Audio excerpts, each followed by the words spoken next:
We had some very interesting SCPs so far. They jump all over the place, which is nice. I like that. Keeps you on your toes.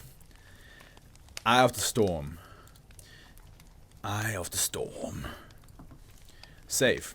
When SCP-1977 is not being tested or communicated with, instances of -A are to be stored separately in polystyrene-lined, sequentially numbered plastic containers in standard bulk item storage. Instances of -A are fragile and should be handled with care. -B is to be kept in a weighted, opaque box and stored alongside the instance of -A. Communication with SCP-1977 is to be conducted with the instance of -A in a darkened room to allow for optimum picture contrast, and -B in a separate room exposed to a whiteboard. Testing personnel must be fluent in English and Portuguese. SCP-1977 has been taught a code language that eases communication efforts. As such, communication is to be conducted following the designated code book. Testing and communication are to be filmed for archival purposes. Description. SCP-1977 is an emotionally sensitive consciousness inhabiting 170 items, henceforth instances of -A and -B. SCP-1977 is not mobile or capable of audio speech. It has identified itself as a Portuguese astronomer who went missing in 1980. I personally enjoyed all SCPs so far. Yeah, no, they're all pretty good. They're all pretty good. -A is a group of 169 screw-top glass mason jars of various sizes with stylized designs of wind on the sides. Each instance of -A contains a highly pressurized amount of dense, heavier than air red gas. This gas normally stays within the boundaries of the jars, even when the lid has been opened, and replenishes itself if any is removed. When -A are physically arranged in one of the 6 arrays, SCP-1977 is capable of swirling the gas such that each instance of -A reflects ambient light with variable brightness. This effect can occur regardless of the light level of its surroundings. The patterns of light that are produced display a monochrome red close-up of a human face or portions thereof. Oh. Okay. SCP-1977 communicates by silently mouthing words in a combination of English and Portuguese. SCP-1977's emotional state depends on which array -A have been arranged, so communication attempts are not always completely intelligible. SCP-1977 usually prefers discussing events that took place in Europe between 1949 and 1980, as well as its career as an astronomer. Recently, however, it has displayed interest in modern astronomical findings and has requested access to back issues of astronomical magazines and journals. The request is pending approval. So a ghost. I don't think it's a ghost. It's a gas. So I'm not sure if that's because ghost is usually plasma. In some instances, they're considered plasma.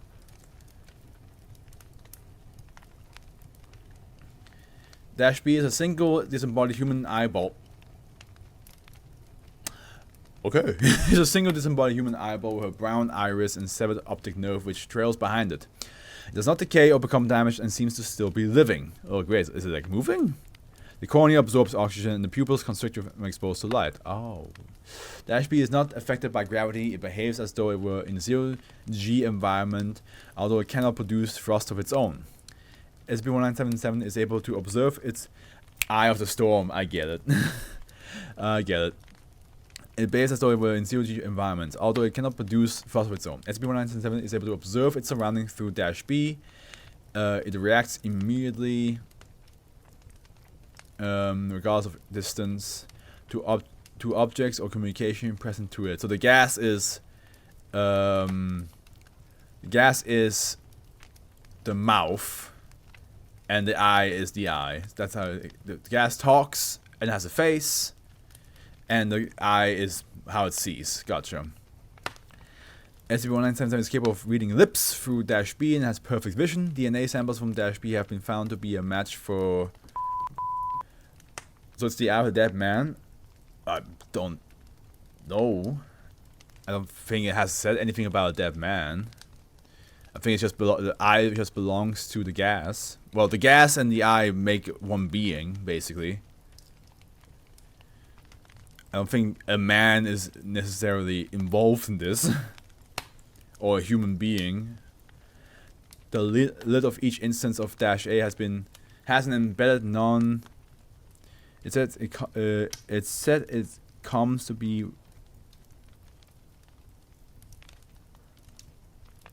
Where does it say that?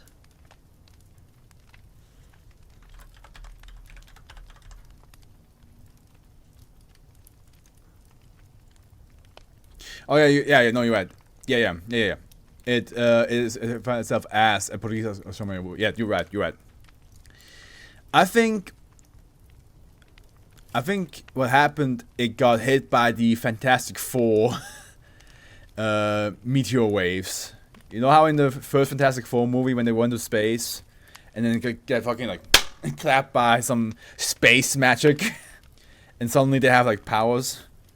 I think that's what happened to this astronomer. He went up into space, got hit by some weird, and now he's just red gas and one eyeball.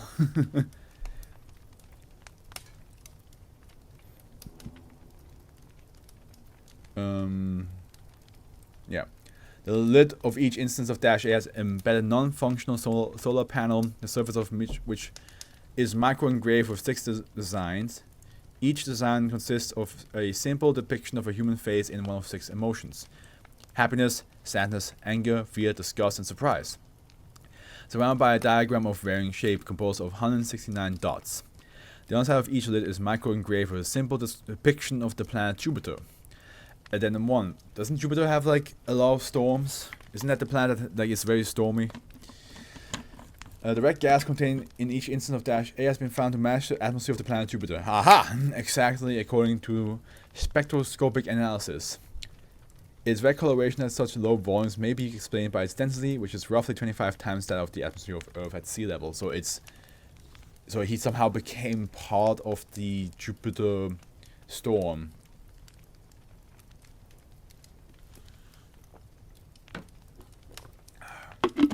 And then 2. -B was shown a photograph of the planet Jupiter, which had been taken during the Voyager missions. The gas within -A turned silvery gray and began giving off electrical sparks. This continued until the picture was removed from -B's line of sight. SCP-1977 then resumed attempting to communicate as though the incident had not occurred, and appeared to be entirely unaware of the occurrence. So whatever is in Jupiter has transformed the astronaut into a gas and an eye.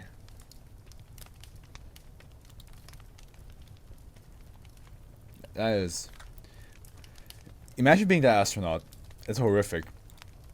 You're floating by, and next thing you know, your body just like falls apart, and you're just one eyeball and gas. And whatever caused that might still be on Jupiter, might still be living there. From what it sounds like, when they looked at the picture of Jupiter and they reacted that way, but then it just continued to like pretend as if nothing happened, I feel like it got brainwashed. The gas and the eye and all this stuff. I think the whole guy got brainwashed to think that nothing's wrong with Jupiter, or there's nothing on Jupiter anymore. But the moment it looks at Jupiter, it's like a subconscious like bugging. It's like oh, there's something about it that I should know, but I don't know. But then like the moment you take the picture away, it's just kind of out of sight, out of mind. It's just like anyway. So I think whatever transformed him is on Jupiter itself, and made sure that it had like a fail-safe to make sure that nothing will hunt him down. There's a creature in Jupiter, or Jupiter is sentient. Yeah, either or. I believe there's a creature on Jupiter. I think there's something there that transformed him into the Jupiter gases and made him brainwashed him to not remember any of it. But the moment he looks at Jupiter, something is just like goes it goes off in his brain, and it cannot be explained. And the moment he doesn't look at Jupiter anymore, that thing that goes off just like kind of like dies down. That's what I think. That is the most possible explanation. Yeah. It could also be, to be honest, with the SCP Foundation, it can also be that it's a third party that has nothing to do with Jupiter. Like, as in, like so somebody just flew by, some alien life force flew by, looked at Jupiter, looked at the guy, and was like, yes. I would like you to be Jupiter gases, because I feel that way today.